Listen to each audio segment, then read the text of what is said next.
Hello guys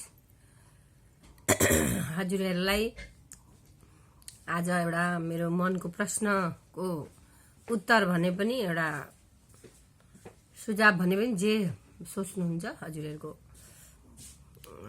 विचार हो। म एउटा सानो आफ्नो अनुभव फिल गरेको कुराहरू भन्न चाहदैछु। आज कति दिन भयो, सायद 16, 17, 18 दिनै भयो सायद म बिस्तारामा एउटा सानो एक्सिडेन्ट घरमै लडेर खुट्टो भाँचिएको समय पर्यो र डाक्टरको सल्लाहमा जाँदा एकदमै रेस्ट लिनुपर्ने परिस्थिति भएको हुनाले र रेस्टमै छु। तर मलाई आज यस्तो अनुभव लाग्यो, वास्तविकमा साथी त को हुँदो रहेछ त्यसको बारेमा मलाई एउटा कुरा भन्न चाहन्छु। हेर्नुस्, साथी त फरक फरक खालका हुन्छन् हैन, आफ्नो आफ्नो फिलको कुरा पनि हुन्छ। अब साथी कस्तो धरनको हुन्छन् भन्ने त अब धेरै धेरै धरनकै साथी हुन्छन्। त्यसमा साथी अब बालापनको बचपना साथी, स्कुल साथी, कलेज साथी, गाउँको साथी, आफ्नो आफन्त दिदी पनि साथी, बहिनी पनि साथी र दाजुभाइ पनि साथी, भदैनी पनि साथी सम्झिँदा र बाबा आमालाई पनि हामी साथी सम्झिन सक्छौँ। कतिपय कुराहरू हामी साथीको बमोजिम बाबा आमालाई प्रश्न राख्दथ्यौँ सानोमा, नबुझ्दाको कुराहरू कतिपय त डराएर पनि भन्न सक्दिनथ्यौँ। त्यस्तो समयमा हामीले साथीहरूलाई नै कुरा सोध्ने गर्थ्यौँ। अब कतै साथीहरूले राम्रो रिप्लाई पनि दिन्थे र कसैले दिँदैनथे पनि। अब त्यो आफ्नो त्यतिखेर हाम्रो विवेक थिएन, सानो उमेर थियो, होला यही सही होला पनि सोच्थ्यौँ। त्यो छोडिदिनुहोस् ती कुराहरू, सानो उमेरको कुराहरू, बचपनको कुराहरू जहाँ हाम्रो विवेक थिएन। अहिले त हामी बुढेसकालको उमेरमा आयौँ, जहाँ हामी 50+ चलिरहेको छौँ। हामी अब बुढेसकालकै उमेरमा गइरहेका छौँ र यस्तो उमेरमा आज मैले मेरो खुट्टो भाँचियो। हेर्नु है, यसकै प्रश्नको उत्तर म तपाईहरुलाई दिन चाहदैछु। मेरो नै प्रश्नको उत्तर हजुरहरु मार्फत राख्दैछु। तर बाबा आमा पनि साथी त सधैँभरि हुँदैनन्। उहाँहरू मेरो त बुबा हुनुहुन्न, आज 8 वर्ष 9 वर्ष भयो उहाँ बित्नु भएको। साथी एकदमै साथी जस्तो हुनुहुन्थ्यो। बरु मम्मीसँग हामीले कतिपय कुराहरू लुकाउँथ्यौँ, डराउँथ्यौँ आमासँग। आमा सही नै हुनुहुन्थ्यो, बाबा त झन् सही नै हुनुहुन्थ्यो। तर बाबा चाहिँ हामीसँग फ्रेन्डसिप जस्तो मिल्ने खालको हुनुहुन्थ्यो बुबा। उहाँ त बित्नु भयो। कहिल्यै उहाँको जग्गा हामीले बिर्सिन पनि सक्दैनौँ र कहिल्यै पनि त्यो जग्गा कसैले फिल गराउन सक्दैन, कसैले माने पुरा गराउँदैन। त्यसमा त्यो खालीपन छँदैछ। र आज म यहाँ बिस्तारामा एउटा कुरा भन्न चाहदैछु तपाईहरुलाई। साथी त अनेक धरनकै हुँदो रहेछ साथी। तर त्यो साथीहरुको समय बिताउँदै आयौं। अहिले हामी एउटा फ्यामिली ब्याकग्राउन्डमा चलिरहेका छौँ। मेरो 2टा छोरा छ, उनीहरू पनि बाहिर छन्, घरमा छैनन्। बाहिर भन्नाले इन्डियाकै भित्र हो। म इन्डिया गुवाहाटीमा छु, गुवाहाटी शहरमा। चिनेकाले त चिनिहाल्नुहुन्छ, नचिनेकालाई यो परिचय दिएको हो। म आसाम इन्डिया बाटो छु। तर यस्तो बेलामा मैले आज 16, 17, 18 दिनको बीचमा आज यस्तो फिल गरे, साथी त कोही पनि हुँदो रहेनछ आखिरमा। न छोरो न छोरी, न बुबा न आमा, न दिदी न बहिनी, न दाजु न भाइ।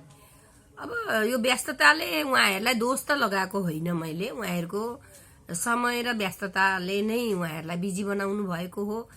जति हुनुहुन्छ प्रेजेन्ट अहिले हाम्रो पृथ्वीमा बाँचिरहनु भएको छ। गएकोलाई त गइहाल्नु भयो, त्यो सम्झिएर पनि अब सकिँदैन हैन। त्यसमार्फत हजुरहरूलाई बताउन चाहदैछु, आफ्नो श्रीमान भन्दा ठुलो दोस्ती कोही पनि हुँदो रहेनछ। श्रीमान सधैँ श्रीमान नै हुनुहुँदो रहेछ। श्रीमानको अर्थ त सायद हजुरहरूलाई थाहा छ। श्रीमानको अर्थ त भगवान, उनै शिवजीकै रूप हो भनेर हामीले मानिआएका छौँ र मानिरहन्छौँ र भोलि पनि मान्छौँ। हाम्रो हिन्दू समाजमा कहिलेकाहीँ त खुट्टा धोएर पानी पनि खाइएको छ, खाइन्छ व्रतको दिन। कहिलेकाहीँ अब अलिकति नोकझोक पनि हुन्छ, रिस पनि उठ्छ। हामी पनि मान्छे हौँ, महिला औरत भयौँ भन्दैमा हामी सबै सधैँ त्यति नै सहन शक्ति भएर देवीको रूप त आइएको हुँदैन। कहिलेकाहीँ हामीलाई पनि रिस उठ्छ, नोकझोक हुन्छ। तर नोकझोक भए बापत हामीले कहिले भित्र अन्तरमा कालो चित्त लिएर बस्दैनौँ। अहिले नोकझोक हुन्छ, अहिले बिर्सिनु पर्छ। संसारै यस्तै हो। त्यो नोकझोक एकछिन, क्षणिक एकछिनको लागि राख्नुपर्छ। जस्तो बुढाबुढीको झगडा परालको आगो भन्ने पनि एउटा कथन छ हाम्रो नेपालीमा। त्यो चाहिँ सही नै हो। अगर कुनै दिदीबहिनीहरूले श्रीमानसँग रिस उठेमा 2 दिन, 5 दिन, 10 दिन, 15 दिन बोल्नुहुन्न नि। कर्तव्य त हजुरहरूले पनि पुर्याएर गइराख्नु भएको हुन्छ। पकाउनु बनाउनु काम अलरेडी गरिराख्नु भएको हुन्छ। र पनि अलिकति चाहिँ उहाँहरूलाई त्यो एग्रेसिभ भनिन्छ नि, त्यो एग्रेसिभ चाहिँ उहाँको अगाडि देखाउनुहुन्छ। तर तपाईँहरूको पनि अन्तरमा त्यो एग्रेसिभ त रहँदैन होइन। माने तपाईँहरूले एउटा पनिसमेन्ट दिनुभएको हुन्छ के, एकछिन भनौँ भने एउटा शब्दमा। र मेरो कुरा गर्दैछु, हजुरहरूलाई त मैले खालि एउटा डेफिनेसन मात्रै दिएको हो। आफ्नो आफ्नो विचार हो, आफ्नो आफ्नो क्षमताको जस्तै शक्ति छ त्यही मात्रै सोच लिन सकिन्छ। र जति सकौँ सबै दिदीबहिनीले राम्रो सोचमा चलौँ, राम्रो विचारमा चलौँ, राम्रो पोजिटिभ भाइब्समै हिँडौँ। नेगेटिभ छ भने पनि नेगेटिभलाई हामीले पखालेर पोजिटिभमा लिएर हिँड्ने कोसिस गरौँ र आफ्नो संसार आफूले सम्हालेर बसौँ। साथी त श्रीमान भन्दा ठुलो कोही पनि हुँदो रहेनछ। आज मलाई मेरो श्रीमानले यति माने परिचित त, आज बिहा भएको मेरो 26 वर्ष भयो।